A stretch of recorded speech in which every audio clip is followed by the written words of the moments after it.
Hi, I'm Eva, Adam's friend. Today, we're going to ask interesting question. Why was gold used as money and not water? And could Bitcoin be money? Money used to be everything but gold and silver. Seashells, cattle, salt, religious and decorative objects, barley, even coconuts. A common answer to the question of why something was money is scarcity. Gold and silver come into circulation very slowly. They are scarce, and that is supposedly why they were once money. Water was not considered to be that scarce by our predecessors, and that is why they supposedly did not choose it for money. But suppose water were as scarce as gold, would it become money? No. The reason is simple. People would drink it. Opponents may still argue that it is the combination of features such as durability, divisibility, or portability and scarcity that makes commodity as money. While water is highly divisible, renewable, it is difficult to transfer. This disqualifies it.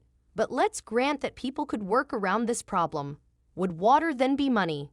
No, they would drink it. Does that mean that money must not be very useful? Gold has a low industrial utility and therefore could be money. But then why did people use salt, cattle, or barley? How is it then? We use money over time.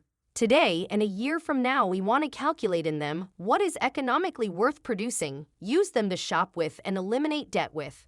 The process of debt elimination is the most important in terms of money. Why? Debt lasts over time and is perceived toward the future.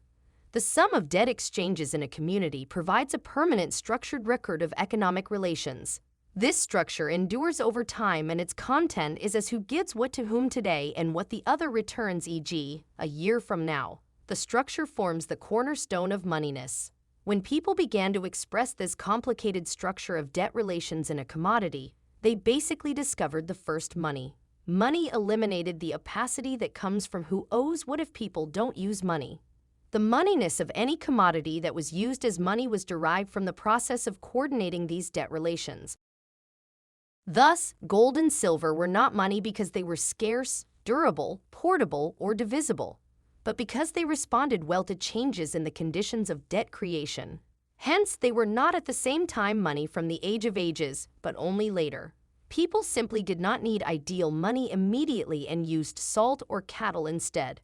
But as the importance of debt exchange grew in the economic community, so did the demands for good money. And why interconnection with debt?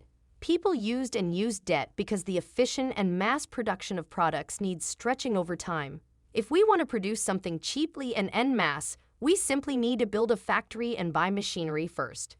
That takes time, but the result is lower prices and higher output, which increases welfare. So debts are necessary, but we need to take very good care of them and not let politicians abuse them. So can Bitcoin or other cryptocurrencies be money? For example, Bitcoin is very first cryptocurrency and most known, easily divisible, portable, durable, and scarce. However, it is completely inflexible. It has a predefined rate of input into circulation and a limited quantity. As we have said, money can only be something that expresses well the debt relations, and Bitcoin's rigidity makes this impossible. Why? Because of the fact that sound money must be able to best express the dynamics of so-called natural interest, which is part of the debt exchange. Natural interest is our deeply ingrained decision-making tool about whether a creditor will provide any economic resources to a debtor. It expresses the qualitative and quantitative change in what both the lender and the borrower will have once their agreement is complete. The borrower, e.g., an entrepreneur, will have an enriched portfolio by some business, a factory, a shop, or a product that will make him a profit, and the lender will have an enriched portfolio by what the lender will return to him later in time. We refer to this relationship as so-called natural interest. The term natural is used because it is valid even in a society that has not yet used money. In a non-monetary economy, it was the difference between two portfolios of a lender and a borrower that could be compared over time, but the exact rate of interest could not be seen. It is only possible to see exact interest in the monetary economy once we express interest as percentual increase of money. This interest is dynamic, just as the debt structure we talked about is dynamic. It changes over time just as the ideas of entrepreneurs to produce something change and the willingness of lenders to support them. Flexibility of the money supply is necessary for everything to work well. This means that sometimes it is necessary to add, and sometimes not to add, a completely new unit of money into circulation. A completely new money unit is important to keep the money interest rate in line with the natural rate of interest. If for some reason a new monetary unit could not be added flexibly, such as in the case of Bitcoin, the monetary interest rate would always be higher than the natural interest rate. This would be caused by the owners of existing money stock.